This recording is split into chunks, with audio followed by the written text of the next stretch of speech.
I used to lie awake for what felt like hours, mind racing, body tired, unable to switch off. And trust me, I've tried everything.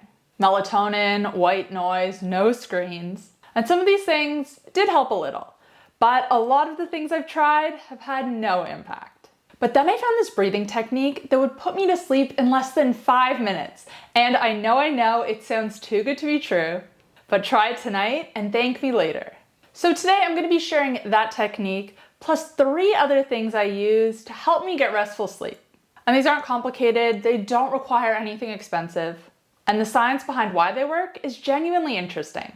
Now, I'm a nutritionist, so of course I focus a lot on food, but sleep is very important as well. It has a huge impact on our metabolic health, on our hormones, on insulin resistance. And everything I'm sharing today, I use personally.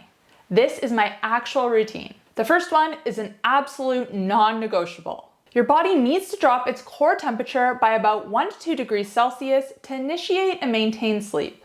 This isn't optional, it's a biological requirement. And if your room is warm, your body struggles to do it. I'm sure we've all been there. How miserable is it trying to sleep in a hot room? I have flashbacks to being in summer camp in those bunk beds with no AC. That was a nightmare I do not want to relive. And the research on this is consistent. Cooler sleep environments improve sleep onset, increase slow wave deep sleep, and reduce nighttime waking. The ideal range is somewhere between 16 to 19 degrees Celsius. I'll put that in Fahrenheit on the screen. A lot of people sleep in rooms that are too warm and don't connect it to why they feel unrested. This is the lowest effort change you can make on this list. Turn the thermostat down, open a window, use a lighter blanket. You're gonna feel the difference within the first night. Now this one might sound counterintuitive. You want a cold room, but a hot shower? Aren't we trying to cool our body? Here's why this works. When you expose your body to heat, a hot shower, a bath, a sauna, blood is drawn to the surface of your skin as your body tries to dissipate that heat. When you get out, that heat radiates off rapidly and your core body temperature drops.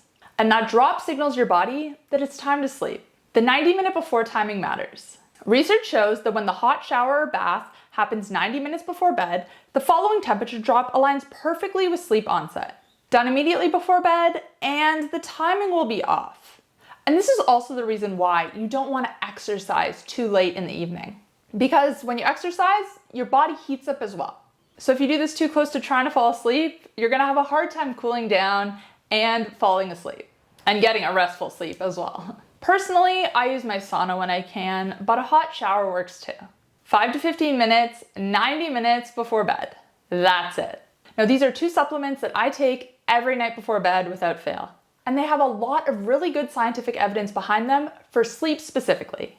The first is magnesium glycinate. Magnesium is involved in over 300 enzymatic processes in the body, including the regulation of GABA that quiets the nervous system before sleep. Most people are deficient in magnesium, and the glycinate form is the most bioavailable. It's also the least likely to cause digestive distress. The general recommendation is to take 300 to 400 milligrams an hour before bed. And the second one is inositol. It's not talked about for sleep as much as it is for PMOS and insulin resistance, but it does have meaningful evidence behind it, particularly for people whose sleep disruption is anxiety-driven or stress-driven. It supports serotonin signaling, which helps calm the mental chatter that keeps people awake. Inositol is a nutrient that our bodies make internally, but only make it in small amounts. The recommended general dose is 2 milligrams right before bed.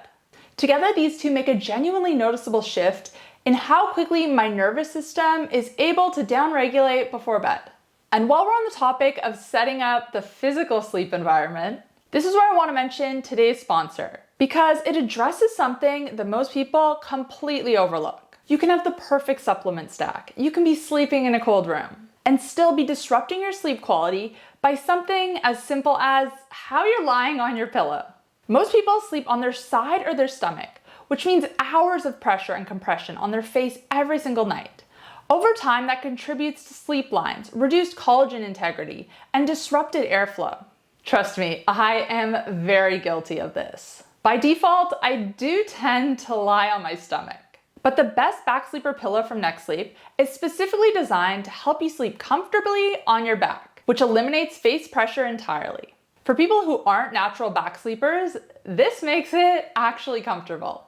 Because trust me, I hate that feeling of my head and my neck sort of being pushed up. But with this pillow, that doesn't happen. So if skin health is something you're prioritizing alongside sleep quality, this is one of those things that works with everything else you're already doing. I'll put the link to check out Next Sleep in the description box down below. Okay, this is the step that changed everything for me. And I want to give it the time it deserves. Because it is extremely simple, anyone can do it. But I also want to explain the why behind it. The 4-7-8 technique was developed by Dr. Andrew Weil, and it's based on pranayama breathing from yoga. Here's what you do. Exhale completely through your mouth, then inhale through your nose for 4 counts. Hold your breath for 7 counts, and exhale completely through your mouth for 8 counts. That's one cycle. You want to repeat it 4 times. So in for 4, hold for 7, out for 8.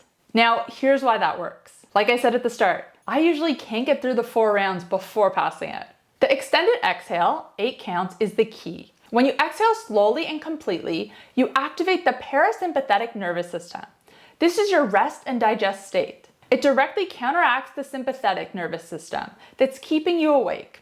The 7-count hold builds carbon dioxide in the blood, which triggers a relaxation response and slows heart rate. The extended exhale then releases the tension. Done correctly, most people feel a physical shift, a kind of heaviness and warmth within the first 2 cycles. Now trust me, I was skeptical at first, but this really works. Do this lying down in the dark after you've done everything else on this list, and you're gonna sleep like a baby. And those are the 4 things I use more or less every single night. A cold room to support your body's natural temperature drop, a hot shower or sauna before bed to help accelerate that process, magnesium glycinate and inositol to quiet the nervous system chemically, and 4-7-8 breathing in order to activate the parasympathetic nervous system. None of these are complicated, none of them are expensive, except for the sauna, but like I said, a hot shower works as well. And they stack. Each one makes the next one more effective. The reason that most sleep advice doesn't work is that people use it in isolation. Yes, staying off your phone in the evening is great, and that can help a bit, but if you're doing everything else wrong in order to switch off in the evening, it might not make that big a difference. This is a system. Build it gradually if you need to. Now, if you did enjoy this video, you might also like my video on why I look better in my 30s than I did in my 20s. That'll be linked on the screen now. Thanks guys for watching, and I'll see you in the next one. Bye.